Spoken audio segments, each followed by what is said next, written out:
Shit! Done! "Miles," I said. He looked up, his expression wrecked, but with a bit of hope lurking somewhere between his eyebrows, like he thought I might announce this whole thing was an extremely fun and not sociopathic prank.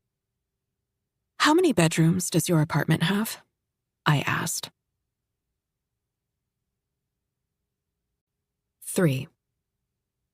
Saturday, May 18th. 91 days until I can leave. Honestly, Miles Noack is a good roommate. Aside from occasional invitations to watch a movie or texts to ask whether I need anything from the market, he leaves me to my own devices. After my request that he only smoke outside, he really must have stopped merely sticking his head out the window because weeks pass without me smelling weed in the hallway. There's no more mournful blasting of Jamie O'Neill either. In fact, he seems totally fine. I never would have guessed he was a man fresh off a horrible heartbreak if I hadn't seen his face 6 weeks ago on the day it happened. Without discussing it, we pretty easily figured out a bathroom schedule that works. He's a night owl, and I usually get up around 6:30 or 7 in the morning, regardless of whether I'm working the library's opening shift or not. And since he's rarely home, he never leaves stacks of dirty dishes soaking in the sink. But the apartment itself is tiny.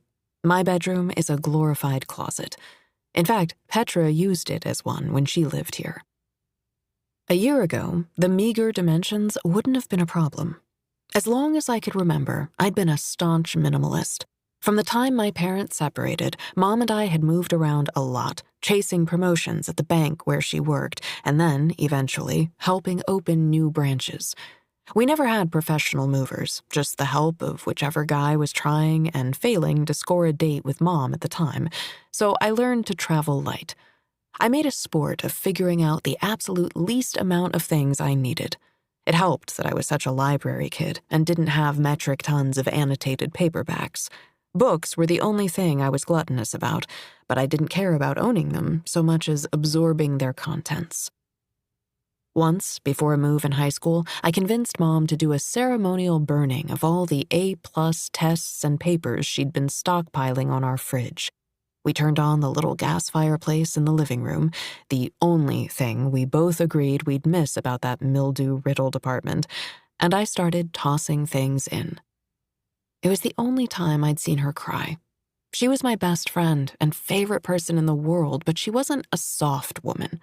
I'd always thought of her as completely invulnerable. But that night, watching my old